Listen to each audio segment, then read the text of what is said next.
Good evening, once again. Uh, you're looking at Wokomus, Grandmother Moon at her fullest. This evening, I'm doing my rounds again through the woods at Camp Cottrell. And I wanted to go over some legal procedures with you in the event of an arrest. If you were ever arrested or well, basically if you're arrested, what happens when you're after arrest and when you go to the beginning of the court proceedings. So 2 or 3 days ago, I was threatened on on my Facebook. And what happens there is this is a criminal offense, right? And whether we are friends or whether we are related is not an issue, okay? Like you cannot threaten people, whether it's online, whether it's verbally with individually. Threatening to slap, hit, kick, punch, or any of those things, or indicating that is a criminal offense, and it's an indictable offense, punishable from 6 months up to 14 years, depending on your criminal record and how the Crown Counsel wants to proceed with that, and how your attorney wants to proceed. Now, so basically, I just wanted to inform everyone that I'm not the law. Okay, I'm not a police officer, and I'm not paid to do this. Okay, so I'm not going to take that lightly. If somebody is to threaten me or hit me or slap me or kick at me or any of those things, you're going to get arrested. Okay. The same as if you did this to a police officer. If you threaten a police officer verbally, slap a police officer, or attempt to do any of those things, you're going to get arrested. If you do any of those things with me, you're certainly going to get arrested, okay? Do not slap at me, punch me, threaten me online, threaten me anywhere. That's just a warning. And I'm going to give you a little rundown of what happens when someone does that, okay? Like a police officer or a security officer. If you make an attempt to assault an officer, you're going to get subdued and you're going to get arrested, and the police are going to take you away to jail, basically, is what's going to happen. And that's basically what's going to happen if you're going to do any of those things with me. I'm not here to take abuse from people. Like, I'm not anyone's mother or father or grandmother or grandfather or any of those things. And like, everyone's an adult, right? I'm not scolding anyone. What I'm here basically is just going to tell you the legal procedures. Now, there is little known laws in the grounds of a civil arrest, which is what I mean is you can a civilian can place someone under arrest, a citizen's arrest. Usually a security guard can do this, and that's in the event of an emergency. And an assault is an emergency. Assault, whether it's on a person, whether it's threatening with a weapon, any of those things, you can be arrested. If I have grounds to subdue you because you're pulling a weapon on me or because you're attempting to assault me, I have those grounds to stop you. And and that's what's going to happen. Like, I don't want any of those things to happen. I don't want anyone to get hurt, and so I will let mostly the police deal with those individuals that are becoming threatening or would like to cause bodily harm to me and Oreo. And we're not here to cause trouble. We don't want no trouble with anyone. And so I'm going to inform you more about the legal procedures now. Okay, so I want to inform you, you have the right to obstruct counsel or a lawyer. Okay, you don't have to talk, you don't have to say anything. You have a right to instruct a lawyer. And basically, do you have anyone that can post your surety? Anyone that could post bail? Because you're going to need to start with that. Okay, most assaults, or any kind of like assaults, basic common assault, the police will probably they may, depending on your criminal records, you may or may not get released from the police station on promise to appear, what they call it, or a court order, and you can be released on that. Excuse me. Or you can you'll be detained and taken to the women's jail in London, or the Sarnia jail. Depends on the capacity that if there's double bunking, or if they have room for you. Okay, so once you're arrested and the police come and take you, you're handcuffed. You need to be searched, and this is usually done by a woman officer, and the woman officer is going to just see, just to basically see, and I'll do the same thing too. Like, see if you have any weapons on you that I should know about, anything that's going to be threatening. Anything that I need to know about. I will check for those things if that's possible. But in event of an emergency, a police officer is going to do those things, and a police officer is the one that's going to lay the charge against you, right? For any threatening behavior, assault behavior, becoming abusive, physically abusive, any of those things. So what else? Depending on the offense, whether it be a weapon was pulled, or baseball bats, or threatening with a baseball bat, yelling around, swinging your fists around, swinging baseball bats around, these are all criminal offenses. These are all indictable offenses, actually. And I will tell you, like, there is a difference between indictable offenses and summary offenses. Summary convictions are 6 months and under, punishable incarceration period, in jail, 6 months and under in jail, or indictable, 6 months to life imprisonment for some offenses. Depends on what the offenses are. So once you're booked in to the police station, you're going to have to go through the proper procedures there and have your identity taken down, your fingerprinting, and you'll need to be your picture taken, that sort of thing, and recorded so that you can go through the proper processing of the court system. From there, you will be taken to the county jail, like I said, or the women's jail, Exeter Road in London. Depends on if you're male or female. If you're a male or female suspect, you could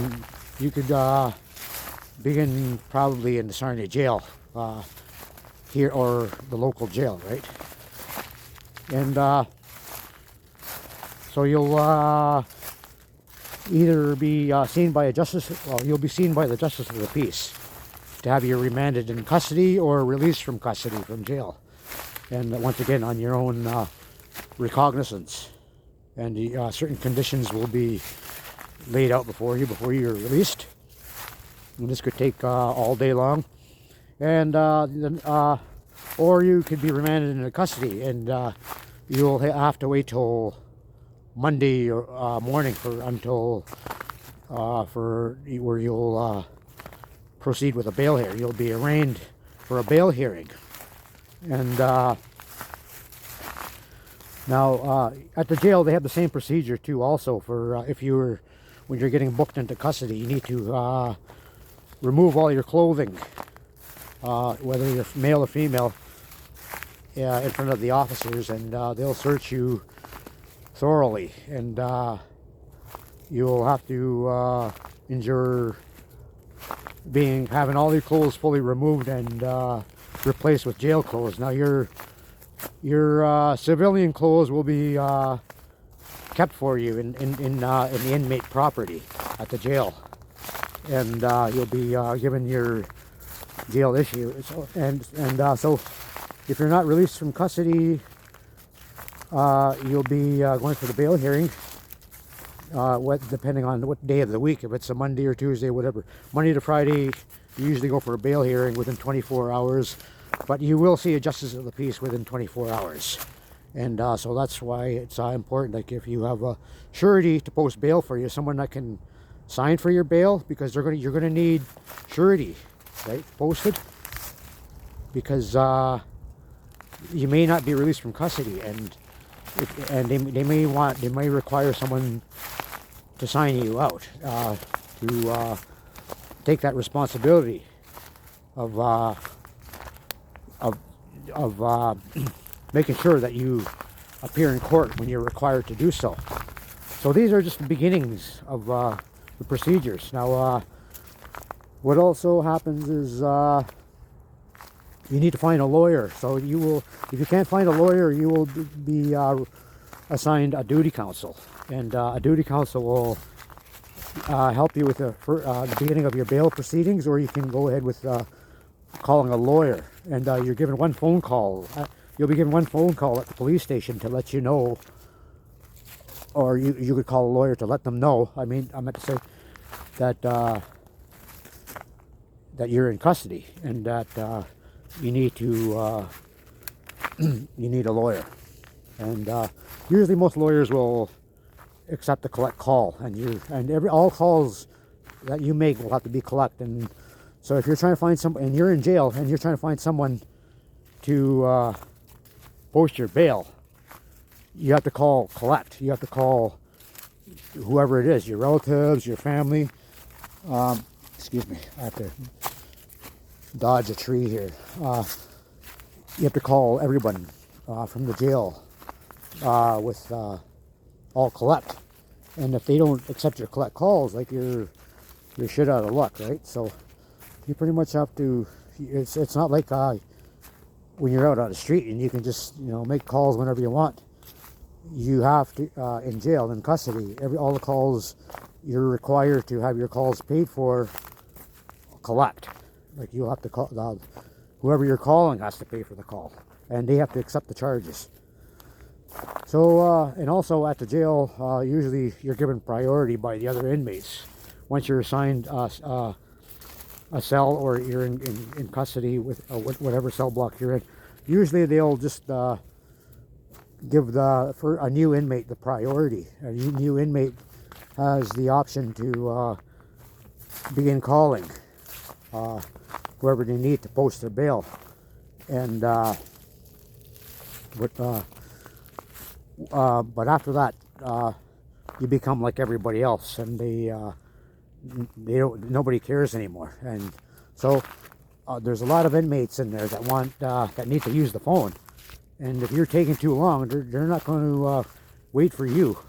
Okay, they're just going to move you out of the way. And that's how things work in jail. And so it's advisable that once you're in custody, you begin calling a lawyer, and begin calling individual friends, family, whoever it is, to begin posting your bail. If you can find someone to post your bail, right? So like, once again, you don't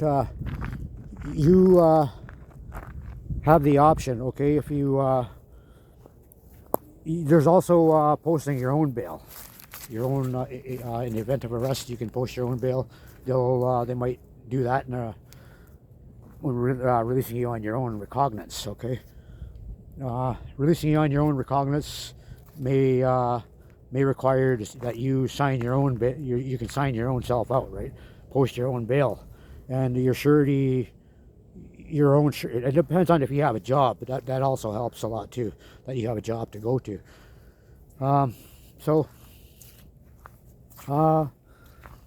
Basically, the first court appearances are bail hearings, and once you're in the bail court, the justice of the peace will decide whether or not that you are released from custody, or kept in custody, and it usually depends on your bail, on your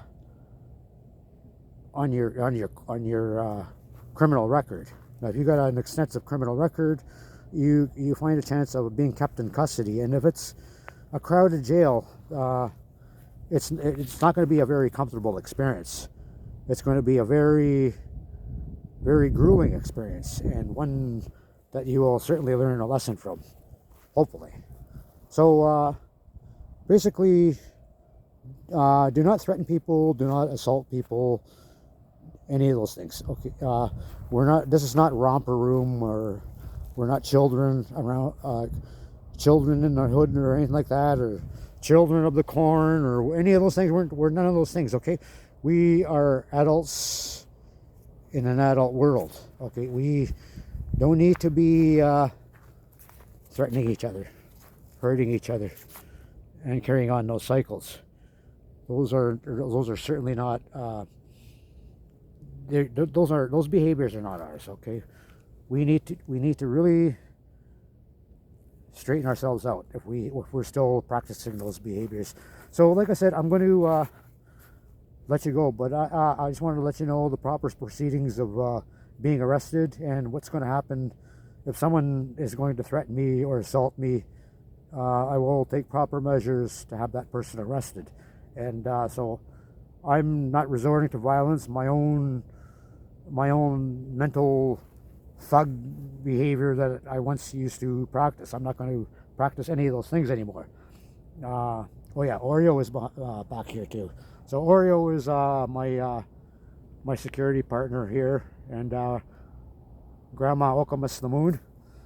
I also wanted to say, it's if someone's going to threaten me, like it's not going to matter if you're a woman, okay? If you're a woman, it's not going to matter if you're an old woman or a young woman or medium-sized woman or skinny woman. It's not going to matter, okay? So if you assault someone, the cops are not going to care. The security is not going to care. They're not going to care, okay? You're going to get thrown to the ground and you're going to get arrested. And basically, that's what happens when you assault people. And so it doesn't matter who your family is or whoever. And so I advise not everyone to just, keep your hands to yourself. Don't threaten people. Don't say anything threaten online or offline, or just because these are the things that you could be up against. So with that, everyone enjoy Snow Moon. Security after hours.